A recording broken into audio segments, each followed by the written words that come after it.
কোন্নগরে শিশু খুনে ধৃত মা শান্তা শর্মা এবং বান্ধবী পারভিন। ধৃতদের হয়ে কোনো আইনজীবী দাঁড়ায়নি শ্রীরামপুর আদালতে। অভিযুক্তদের ফাঁসির দাবি জানান শিশুর বাবা পঙ্কজ শর্মা।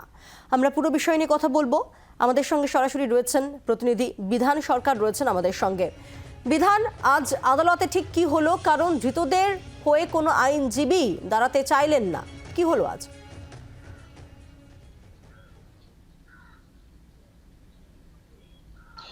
পায়েল, দেখো, গতকালই গ্রেপ্তার করা হয়েছিল কোন্নগরের শিশু খুনে অভিযুক্ত তার মা এবং তার বান্ধবীকে, এবং দুজনকেই আজকে শ্রীরামপুর আদালতে পেশ করা হয়।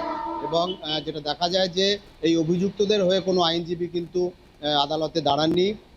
পাশাপাশি এই মামলায় যিনি সরকারি আইনজীবী ছিলেন তিনি বিচারকের কাছে তাদের অভিযোগের কথা তুলে ধরেন যে কিভাবে নৃশংসভাবে নির্মমভাবে একটি শিশুকে খুন করা হয়েছে, এবং সেই খুনে অভিযুক্ত হচ্ছে শিশুর মা এবং তার বান্ধবী, এবং দুজনকেই 9 দিনের পুলিশ হেফাজতের নির্দেশ দিয়েছে আদালত। 10 দিনের পুলিশ হেফাজত চেয়েছিল পুলিশ, কারণ এই খুনের ঘটনায় আরও কিছু তদন্তের প্রক্রিয়া বাকি রয়েছে। এখনো পর্যন্ত ফরেন্সিকের রিপোর্ট আসার বাকি রয়েছে। অন্যান্য যে বিষয়গুলো রয়েছে সেগুলো খতিয়ে দেখার কথা পুলিশের যেটা যে প্রাথমিক সন্দেহ হয়েছিল যে এই খুনের ঘটনায় পরিচিত কেউ, পরিবারের কেউ, কোনো ঘনিষ্ঠ লোক যুক্ত থাকতে পারে, এবং সেই মোতাবেক তদন্ত এগিয়ে নিয়ে গেছে পুলিশ। ফোনের কল রেকর্ড থেকে শুরু করে মোবাইলের টাওয়ার লোকেশন, তারপরে হচ্ছে এলাকা থেকে নমুনা সংগ্রহ, সিসিটিভির ফুটেজ সমস্ত দেখার পরই কিন্তু পুলিশ নিশ্চিত হয়েছে যে এই খুনের পিছনে তার মা রয়েছে, এবং তার মায়ের যে প্রিয় বান্ধবী, যার সঙ্গে গত 12 থেকে 14 বছর ধরে গভীর সম্পর্ক রয়েছে এই শিশুর মায়ের। এবং এই সম্পর্কের গভীরতা এতটাই ছিল যে ওই বান্ধবী কিন্তু তিনি খিদিরপুরে থাকেন, খিদিরপুর থেকে কোন্নগরে চলে আসতেন, মাঝে মধ্যেই আসতেন, এখানে রাত্রিবাস করতেন, তারপরে আবার সকালবেলা চলে যেতেন। এবং ঘটনার দিন যেটা জানা যাচ্ছে পুলিশ সূত্রে, যে মোবাইলের যে টাওয়ার লোকেশন পাওয়া গেছে তাতে কিন্তু খুনের যে ঘটনা 6টা থেকে সন্ধ্যে 6টা থেকে 6:30, সেই সময় শিশু বাড়িতে একা ছিল। এই সংবাদ কিন্তু দেওয়া হয়েছিল খুনিকে, অর্থাৎ যে যার বিরুদ্ধে অভিযোগ উঠছে এই ঘটনায়, মায়ের যে বান্ধবীর কিন্তু টাওয়ার লোকেশন ছিল ওই সময় কোন্নগরে। এবং পুলিশ তাদের যে কল রেকর্ড রয়েছে সমস্ত কিছু খতিয়ে দেখেছে, এবং এলাকা থেকে যে তথ্য প্রমাণ সংগ্রহ করেছে, তার পরিবারের সঙ্গে কথা বলে যা জানতে পেরেছে তার ভিত্তিতে কিন্তু দুজনকে গ্রেপ্তার করা হয়েছে।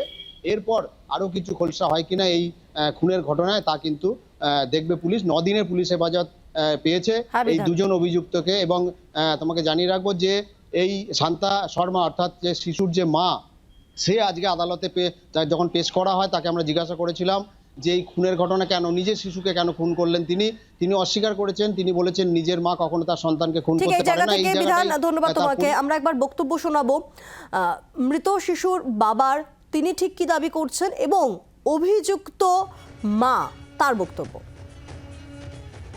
ফাঁসি, ক্যাপিটাল পানিশমেন্ট, এর কম থেকে কিছু না, যে হোক না কেন। যেহেতু তদন্ত চলছে, আন্ডার জুরিসডিকশন আছে, আমরা কনক্লুশনে নেই এখন।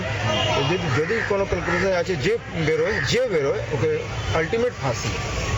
যেহেতু কানুনেও আইন নেই ব্রুটি মার্ডার করার জন্য, তাই জন্য আমি চাইছি কি ফাঁসি। কেন কি 14 বছর বা 15 বছর এটা সোজা হয়, তারপরে আবার ওরা এসে যাবে সমাজে। আমি চাই না কি ওরা আবার এই সমাজে আসে।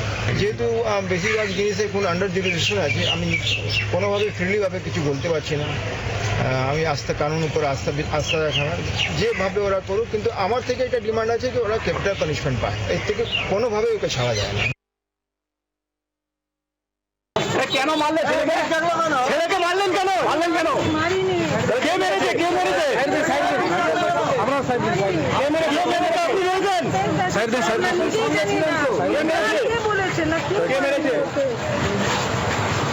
কি সম্পর্ক ছিল ওনার সঙ্গে আপনার?